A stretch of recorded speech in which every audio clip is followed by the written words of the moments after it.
සද්ධර්ම ශ්‍රාවක කාරුණික ගුණගරුක බෞද්ධ පින්නතුනි, බොහෝම ශ්‍රද්ධාවෙන් යුක්තව සියලු දෙනාම සූදානම් වෙන්නේ තිලෝගුරු ශාන්තිනායක සම්මා සම්බුදුරජාණන් වහන්සේ විසින් ලෝක සත්වයන් පිළිබඳව අසීමිත දයාවෙන් කරුණාවෙන් මෛත්‍රියෙන් යුක්තව අවබෝධ කරගෙන දේශනා කොට වදාළ පරම ගම්බීර වූ ශ්‍රී සද්ධර්ම රත්නයෙන් ඊ타ම පුංචි කොටසක් නමුත් දේශනා කරවගෙන ධර්ම ගෞරවය පෙරදරි කරගෙන දේශනාගත ධර්මයේ ශ්‍රවණය කරන්නත්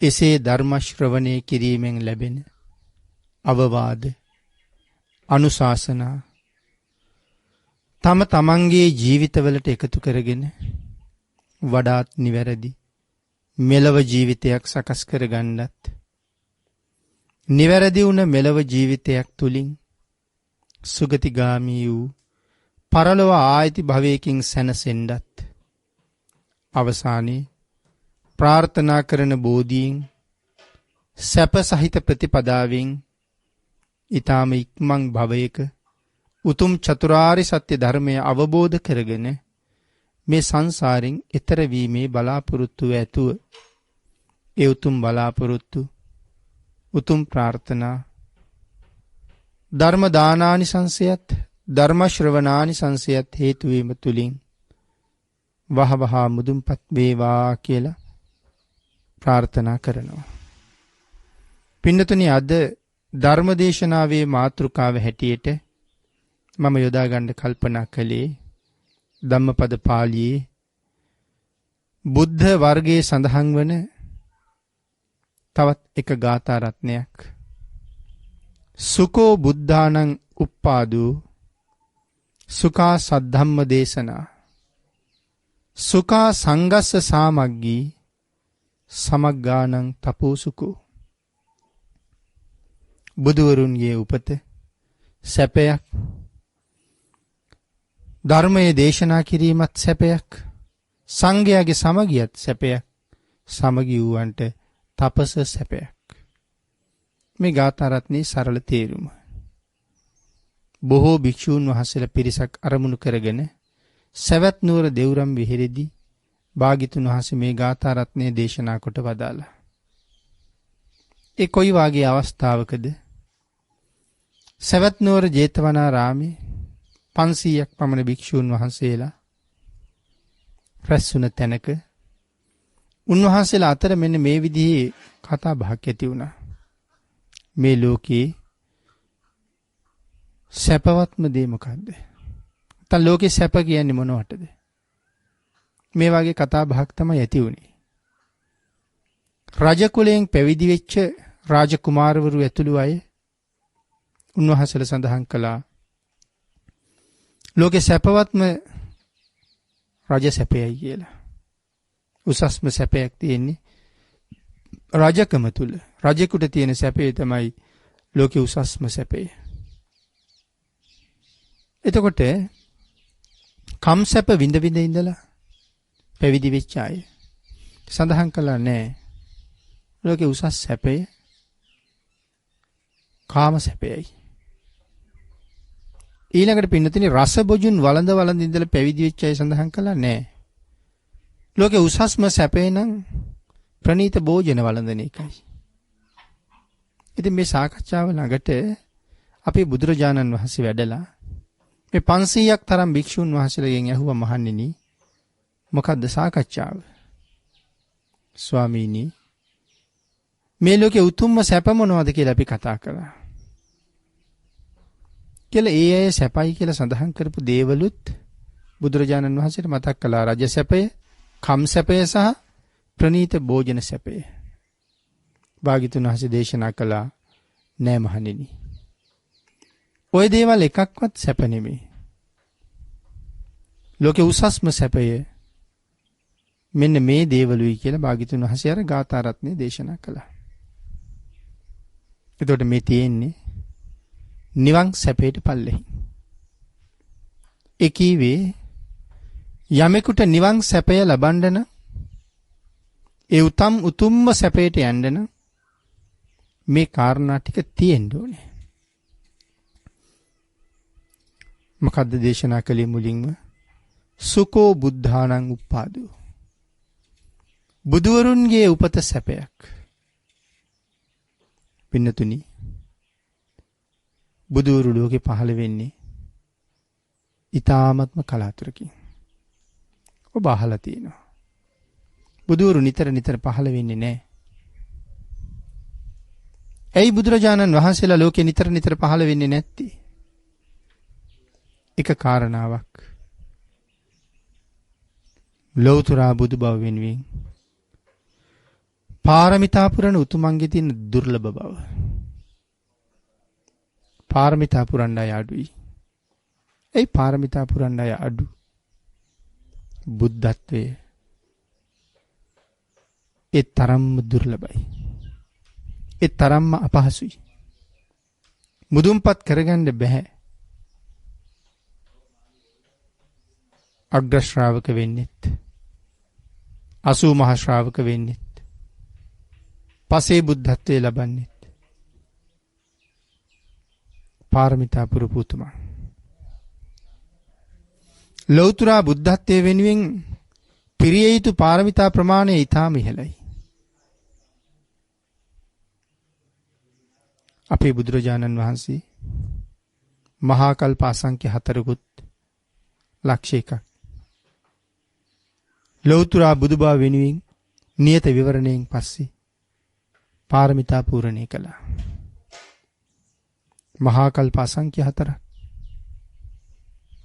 පින්නතිනේ අපිට වචන විතරයි. මහා කල්පයක් කියලා කියන්නේ මහා කල්පයක් ඇතුලේ අන්තර්කල්ප 256ක් තියෙන බව ධර්මයේ සඳහන් කරනවා. මහා කල්පයක් ඇතුලේ අන්තර්කල්ප 256ක්. එතකොට අන්තර්කල්පයක් ඇතුලේ මනුස්ස වර්ෂ කීයක් ඇද්ද? ත්‍රිපිටකයෙන් පරිබාහිර ධර්ම ග්‍රන්ථවල සඳහන් කරනවා මේ විදිහට. මහා කල්පයක් ඇතුලේ අන්තර්කල්ප 256ක්.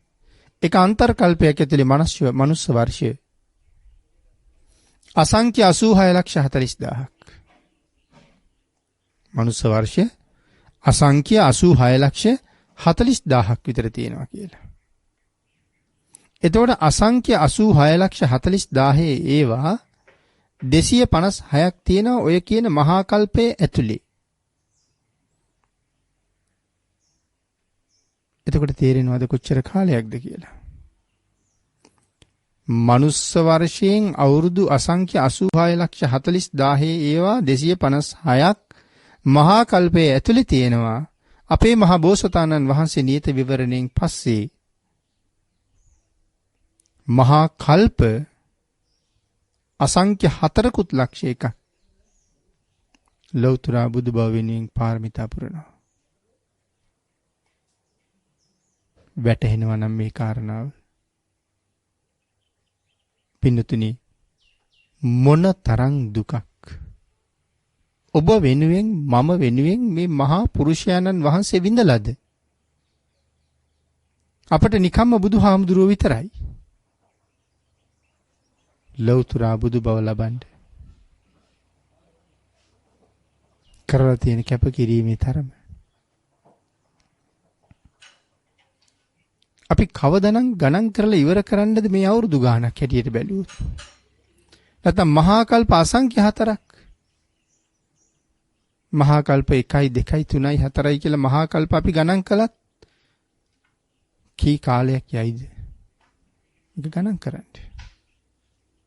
ජීවිත කාලෙම ගණන් කරන්න වෙයිද? දැන් තේරෙනවද?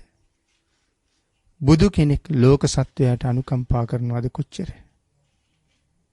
බෝසතාණන් වහන්සේ නමක් ලෝක සත්වයා වෙනුවෙන් දුක් විඳිනවද කොයිතරම්? ආන් ඒක තමයි පාරමිතා පුරණ උතුම් වඩු. මහා කල්ප අසංඛ්‍ය 4යි ලක්ෂ 1ක් පාරමිතා පූර්ණේ කළේ අපේ බුදුරජාණන් වහන්සේ. ඒ ප්‍රඥාධික බෝධිසත්වයෙක් හැටියට. මේක දෙගුණ වෙනවා. ශ්‍රද්ධාධික බෝධිසත්වයෙක් ගාවට යනකොට. මහා කල්ප අසංඛ්‍ය 8,00,000 එකක්. නියත විවරණයෙන් පස්සේ පාරමී පුරනවා. පින්නතුනි වීර්‍යාධික බෝසතාණන් වහන්සේ ළඟට යනකොට මහා කල්ප අසංඛ්‍ය 16ක්. මහා කල්ප අසංඛ්‍ය 16,00,000 එකක්. නියත විවරණයෙන් පස්සේ ලෞතර බුදු බව වෙනුවෙන් පාරමිතා පුරනවා. නැවත මෙනෙහි කරන්න. ආය ආවර්ජනය කර කර හිතන්න. මහ බෝසත්වරු අපි වෙනුවෙන් මොනතරම් දුක් විඳිනවද කියලා. මහ බෝසත්වරු මම වෙනුවෙන් කොච්චර දුක් විඳිනවද? එහෙම හිතහම අපිට දැනෙන පරාසය වැඩි වෙයි කියලා හිතෙනවා. එවන් උතුමන් වහන්සේලා ඒ තරම් මම වෙනුවෙන් දුක් විඳලා තියෙන්නේ මම මේ සංසාර කාන්තාරයෙන් එතර කරවන්න. එච්චර දුක් විඳගෙන මාව මේ කාන්තාරයෙන් එතර කරවන්න උන්වහන්සේ වීරිය ගන්නේ මේ සංසාර මග ඒ තරම්ම දුකයිද?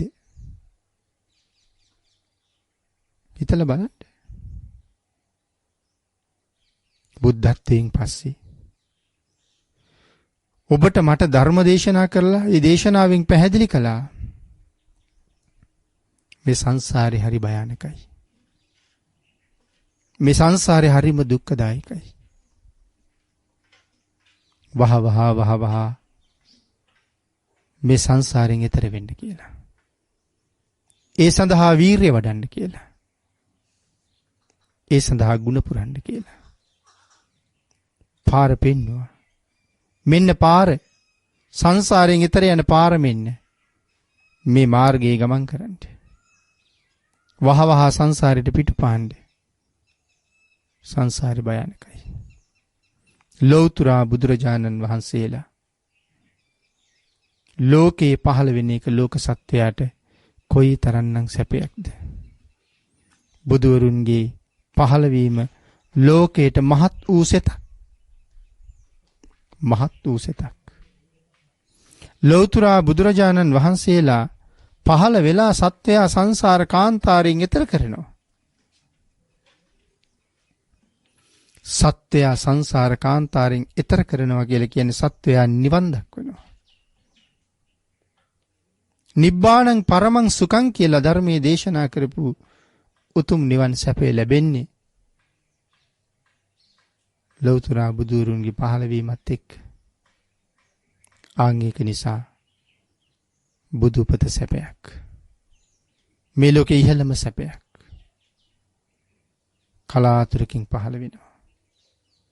අත්ති ලෝකේ සමග්ගතා සම්මා පටිපන්නා යේ ඉමංච ලෝකං පරංච ලෝකං සයං අභිඤ්ඤා සච්චිකත්වා පවේදෙන්ති. මේ ලෝකේ ශ්‍රමණ බ්‍රාහ්මණයෝ කියලා જાතියක් ඉන්නවා. ඒ ශ්‍රමණ බ්‍රාහ්මණයන්ට වඩා මහත් වූ ඥාන ශක්තියක්, මහත් වූ කාය ශක්තියක්, මහත් වූ වීරියක්, සියල්ල දැනගැනීමේ අවබෝධ කර ගැනීමේ ඥානය සහිත මහෞතුමන් කලාතුරකින් ලෝකෙ පහළ වෙනවා. කලාතුරකින් ලෝකෙ පහළ වෙන්නේ කියලා කීවේ සාමාන්‍ය කෙනෙකුට අදහන්න බැරි කෙනෙක්. විශ්වාස කරන්න තේරුම් ගන්න අපහසු කෙනෙක්.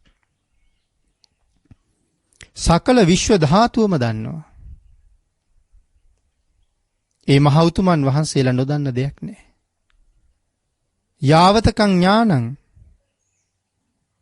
යම්තාක්ද බුදුරජාණන් වහන්සේගේ ඥානෙ විශ්වය එපමණයි.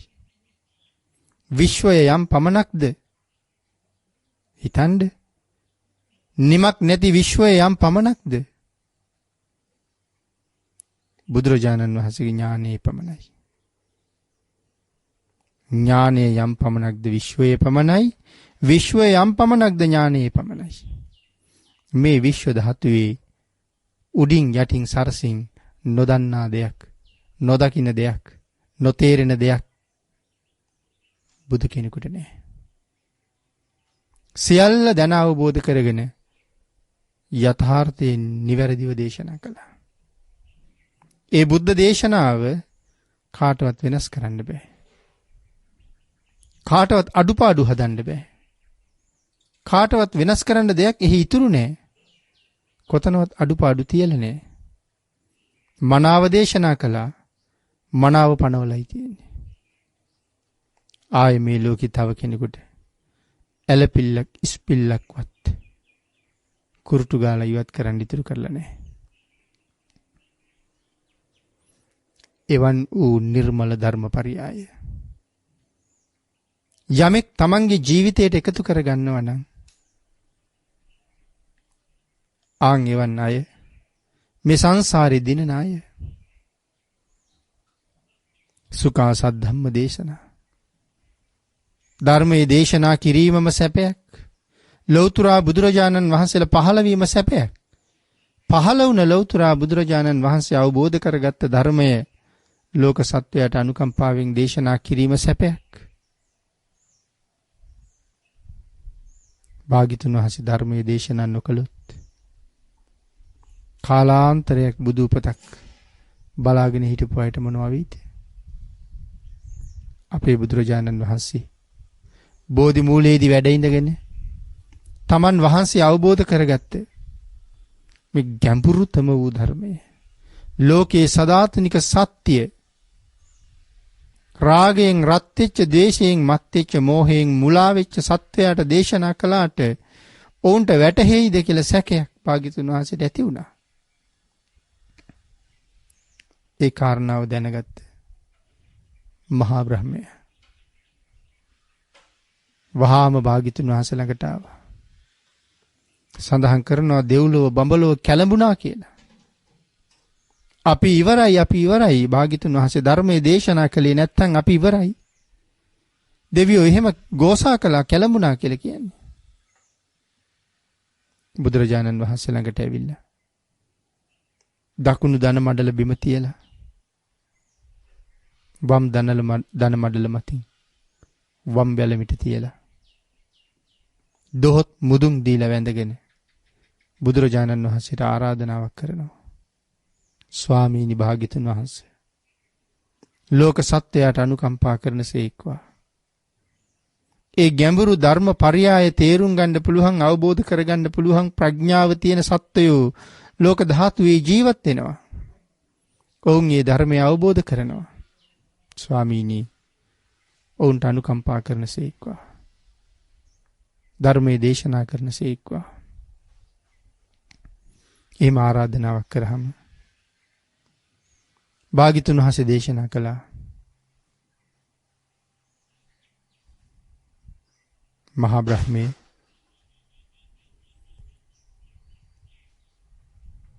අමාදුර ඇරලා තියෙන්නේ. දහම් අසනාය, දහම් අසස්තවා අමාදුර විවර කළා. පින්නතුනි, කෙනෙකුට හිතෙන්න පුළුවන් සර්වඥ වූ බුදුරජාණන් වහන්සේ දැක්කේ නැද්ද? ධර්මය අවබෝධ කරගන්න පුළුවන් අය ඉන්නවා කියලා. නෑ පින්නතුනි, දන්නවා. සියලුම ලෞතර බුදුවරුන්ට ඇති වෙන මැලිකමක් කියලා මේක සඳහන් කරලා තියෙන්නේ.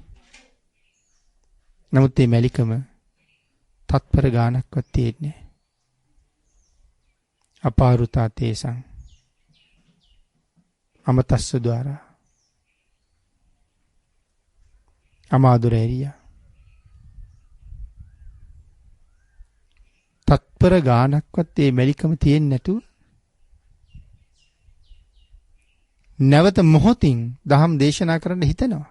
මහ බඹු බඹලොවින් චුත වෙලා භාග්‍යතුන් වහන්සේ ළඟට එන්න ගත කරන කාලය ඊටාම ස්වල්ප කාලයයි.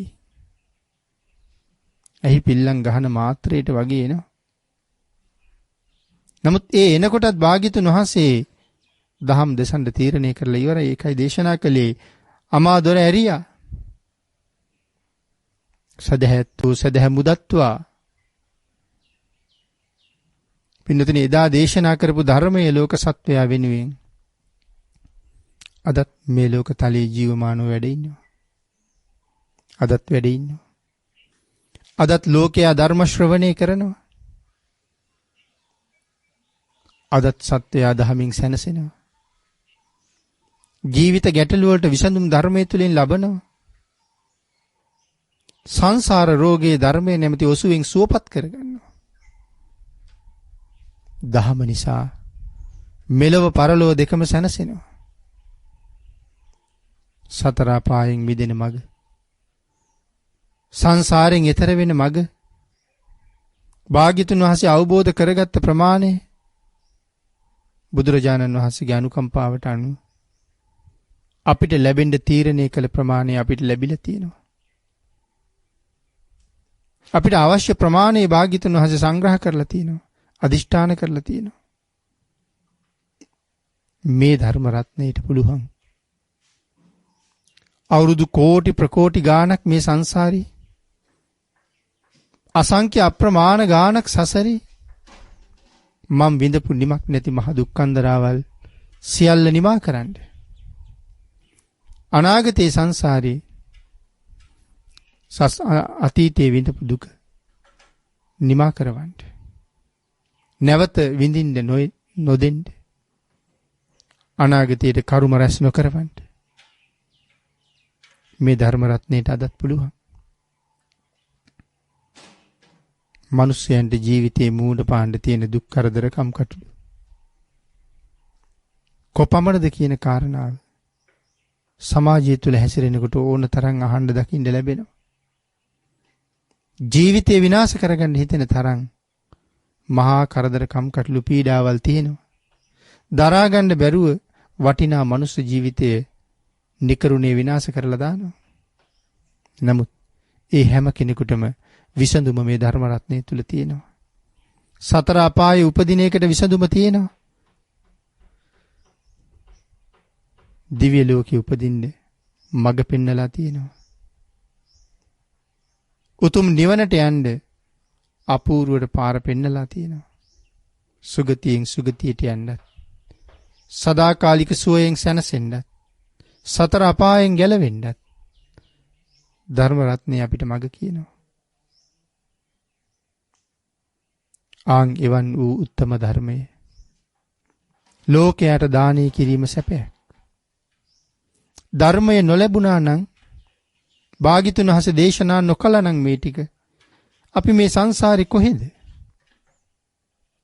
පෙර බුද්ධාන්තරවල බණ අහලා, පෙර බුද්ධාන්තරවලින් ධර්මයේ දැනගෙන සිල් රැකලා මනුස්ස ජීවිතයක් අපි ලැබමින් ඇවිල්ලා සසර කරගත්ත මහා පුණ්‍ය ශක්තියක මහිමයෙන් මේ බුද්ධාන්තරය තුලත් උතුම් මනුස්ස ජීවිතයක්ම අපිට ලැබිලා. ගිය භවයේ අපි දන්නේ ගිය භවයේ කොයි කාලෙද කියලා. මරණයටපත් වෙලා නිරේක ගියා නම්, මරණයටපත් වෙලා තිරිසන් ලෝකෙ ඉපදුනා නම්, പ്രേත ලෝකේ අසුර ලෝකේ ගියා නම්, සමහර විට අද මෙහි නොවෙන්නත් පුළුවන්. හැබැයි නොගියම කියලා කියන්නත් බෑ. ඒ කර්ම ඉවර කරලා පෙර කරපු කුසලයක් එක මෙහි ආව වෙන්නත් පුළුවන්. කෙසේ වෙතත් සුගතියේ උපතට මඟ පෑදුවේ ධර්මය. එවන් වූ නිර්මල ධර්මපරියාය ලෝක සත්‍යයට මොනතරම් සුවයක්ද? භාග්‍යතුන් වහන්සේ දේශනා කරපු නිර්මල ධර්මය රහතන් වහන්සේලා මුක පරම්පරාවෙන් අරගෙන ඇවිල්ලා පස්සේ කාලේ ධර්මයේ අතුරුදහන් වෙයි කියන බයට ග්‍රන්ථ ආරූඪ කරලා ඒ නිර්මල ධර්මයේ අපි වෙනුවෙන් දානය කළා. අද තියෙන ධර්මයේ අපිට නිවන් මඟ පෙන්වන්න හොඳටම ප්‍රමාණවත්. ඒ ධර්ම මාර්ගයේ ගමන් කරලා ධර්මයේ තුලින් ලබන ඒ උතුම් සැපය විඳින්න අදත් වාග්ය තියෙනවා. ලෞතර බුදුරු ලෝකේ පහළ වෙන එකත් ඒ පහළ වුණ ලෞතර බුදුරජාණන් වහන්සේලා ධර්මයේ දේශනා කරන එකත් ලෝක සත්වයාට සැපයක් මිසක් රජ සැපය, කම් සැපය, මිහිරි බොජුන් රසයේ නිරේටම පාරක් විතරයි. සුඛා සංගස්ස සාමග්ගී, සංඝයාගේ සමගිය සැපය. සංඝයා මේ ශාසනය තුල සමගි විය යුතුයි. එකම ශාස්ත්‍රුන් වහන්සේ නමකගේ ශ්‍රාවක පිරිසක්, එකම ධර්මයක් පිළිගන්න පිරිසක්, එකම මගක ගමන් කරන පිරිසක්, එකම විනයක හික්මෙන පිරිසක් විවිධ මති මතාන්තර තියෙන්න පුළුවන්ද? සමගිය බිඳගන්න, වාද විවාද කරන්න අවශ්‍යද? දන්න කෙනා නොදන්න කෙනාට අනුකම්පාවෙන් වරදින තැන පෙන්වන්න ඕනේ. මේ ශාසනයේ එහෙමයි තියෙන්නේ. වැරදුනාද යම් තැනක තමන්ට කරදරයක්, තමන්ට පීඩාවක් කියලා හිතන්න එපා කොතනවත්. වහාම සංසාරයෙන් එතර කරවන්න. වැරදි මතයේ ගමන් නොකරන්න. මග කියලා දෙන්න. මේ ශාසනයේ ලස්සන. නොදන්න කෙනා දන්න කෙනාව, නොදන්න කෙනාට දන්න කෙනා කියලා දෙනවා. නොදන්න කරුණ නිවැරදි කරලා දෙනවා. අනුකම්පා කරනවා. සම්මා සම්බුද්ධ ශාසනයේ අසිරිය කොච්චරද? ඒ නිසා ඒ අසිරිය අදත් නැතුව නෙමෙයි. සත්පුරුෂ යතිවරු ළඟ ඒ උතුම් ගතිගුණ අදත් තියෙනවා. අපට උනත් වැරදීමකින් කියවුන සමහර දහම් කාරණා සමහර සත්පුරුෂ යතිවරු කතා කරලා බොහොම අනුකම්පාවෙන් පැහැදිලි කරලා දීපු අවස්ථා මේ ජීවිතවල නැතුව නෙමෙයි. නමුත් හරීම සෙනෙහසින් ඒ කාරණාව දැනුවත් කරන්නේ. එවන් වූ සංඝයාගේ සමගිය කොයි තරම්නම් සතුටක්ද, කොයි තරම්නම් සැපයක්ද. සංඝයාගේ සමගිය ගිහි ශ්‍රාවකයටත් උතුම් ලාභයක්. එක එක විදිහට කොටස් වෙලා, එක එක විදිහට බෙදිලා, එක එක නීති රීති වලට කොටු වෙලා භාග්‍යතුන් වහන්සේගේ ශාසනය මොකද්ද, අපි යන මග මොකක්ද කියන කාරණාව හිතන්නේ නැතුව මති මතාන්තර තුල කොටු වෙන්න පටන් ගත්තොත් තමන්ට වගේම මේ ලෝකේ විශාල පිරිසකට සැලසෙන්නේ මහත් වූ අයහපතක්, මහත් අලාභයක්, මහත් විපතක්. වර්තමානයේ එවන් අවස්ථා මේ රට තුල පාවා කොච්චර දකින්න තියෙනවද? විමසන්නේ නැති, විචක්ෂණයක් නැති සමහර අය අලුතෙන් යමක් වැරදියට ප්‍රකාශ කළත් ඒක වැළඳ ගන්න එළබෙනව බොහොම. භාග්‍යතුන් වහන්සේට චෝදනා කළත් ඒකත් පිළිගන්නවා. සමහර අය ඉහළට යන්න සමහර වෙලාවට කරන්නේ බුදුදහම විකෘති කරලා පොත්පත් ලියන එක. අලුත් තර්ක මතවාද ගොඩ නගන එක.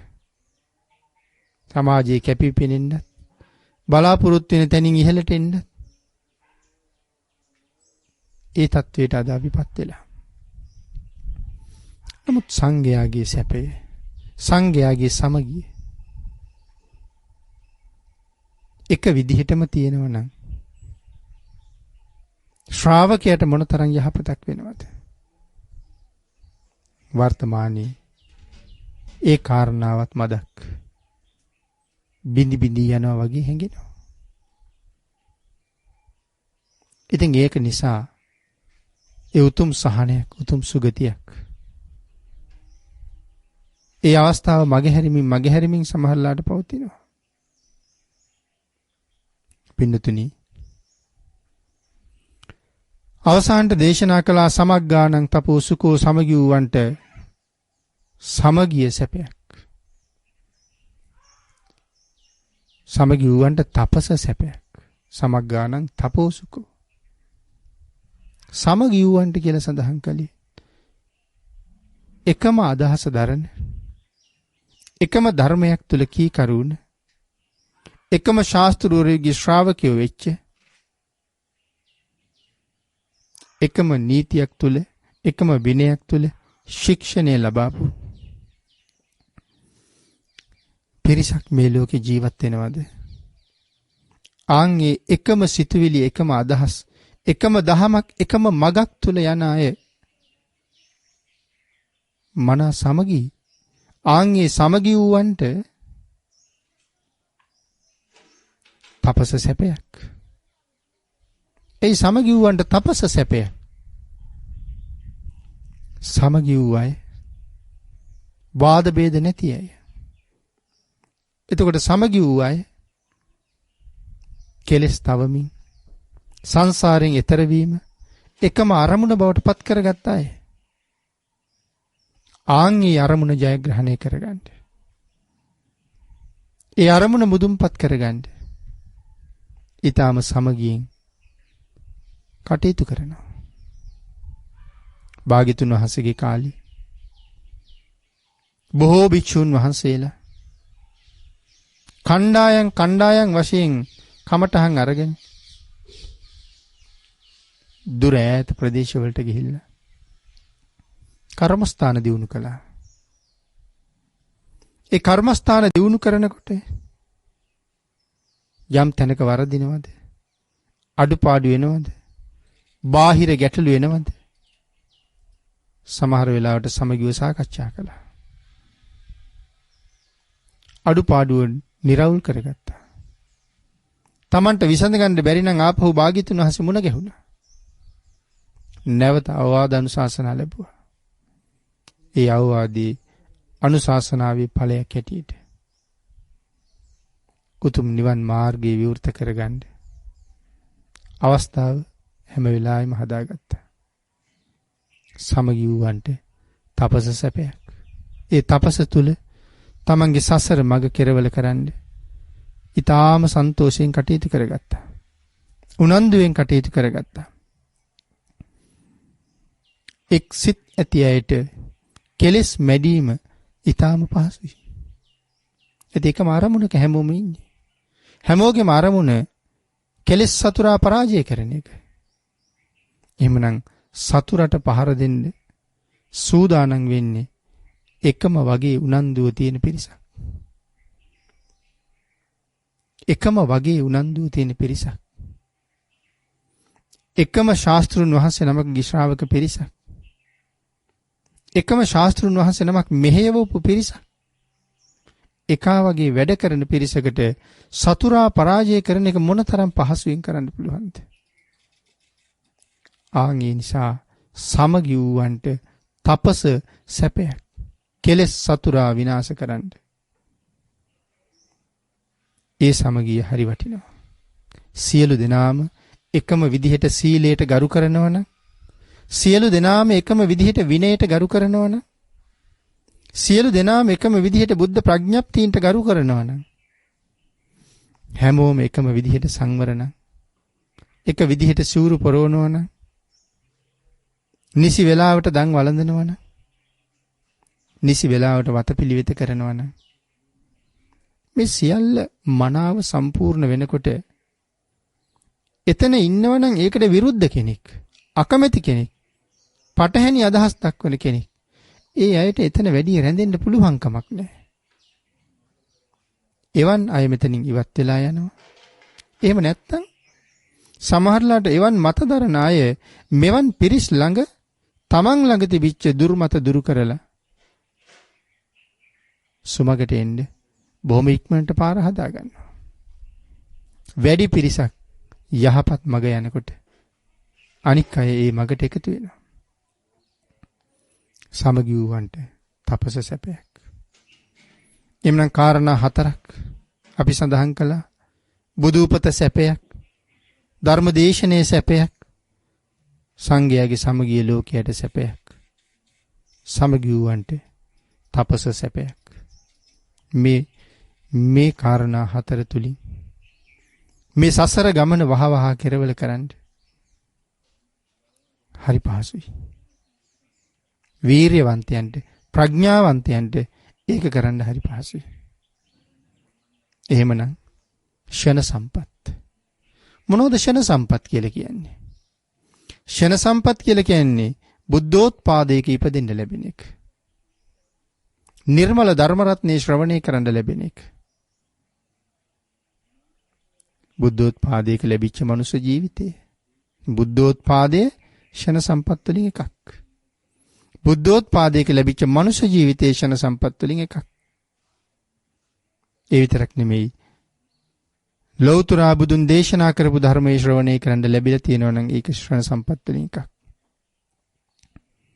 ඉතින් මනුස්ස ජීවිතේ ලැබුණාම අංග විකල නැත්තම් ඒ ජීවිතේ කොච්චර වටිනවද? සංසාරේ කොච්චර පින් කරන්න ඕනද? අංග විකල නැති ජීවිතයක් ලබන්න. ඒ නිසා ਸਰව සම්පූර්ණයි. ඇස් දෙක පේනවනම්, කන් දෙක ඇහෙනවනම්, කතා කරන්න පුළුවන් නම්, අතපය හොඳට ශක්තිමත් නම්, ගත සිත ශක්තිමත් නම්, උම්මත්තක බවක් නැත්තම්, මන්ද බුද්ධික බවක් නැත්තම්, මන්දගාමී බවක් නැත්තම්, බුද්ධාන්තරයක ලැබෙන ඒ ජීවිතයේ කොච්චර වටිනවද? බුද්ධාන්තරයක නමුත් මුලින් සඳහන් කරපු අඩුපාඩු සහිත ජීවිතයක් කොයිතරම් අවාසනාවන්තද? සසර කොයිතරම් අකුසල් කරලාද දුර්ලභ මනුස්ස ජීවිතයේ අඩුපාඩු සහිතවම බුද්ධාන්තරයකට ලැබුවේ. පින්නතුනි, ඔබට හොඳට ෂණ සම්පත් ලැබිලා තියෙන්නේ. ආන්ගේ අවස්ථාවෙන් ප්‍රයෝජන ගන්න තමයි වීරිය වඩන්න ඕනේ. මුලින් සඳහන් කළා වගේ බුදු උපත හැමදාම අපිට මුණ ගැහෙන්නේ. මනුස්ස ජීවිතය අපිට හැමදාම ලැබෙන්නෙත් නෑ. සම්මාදිට්ඨික බව ලැබෙන්නෙත් නෑ. ප්‍රාර්ථනා කරන්න ඕනේ. ලැබිලා තියෙන අවස්ථාවෙන් උපරිම ප්‍රයෝජන ගන්න. හැබැයි ඒක කල් දාන්න එපා. හෙටට කල් දාන්න එපා. ඊළඟ සතියට දාන්න එපා. අජ්ජේව කිච්ඡං ආතප්පං. අද කළ යුතු දේ අදම කරන්න. කෝ ජඤ්ඤා මරණං සුවේ. කවුද දන්නේ හෙට මැරෙයිද කියලා?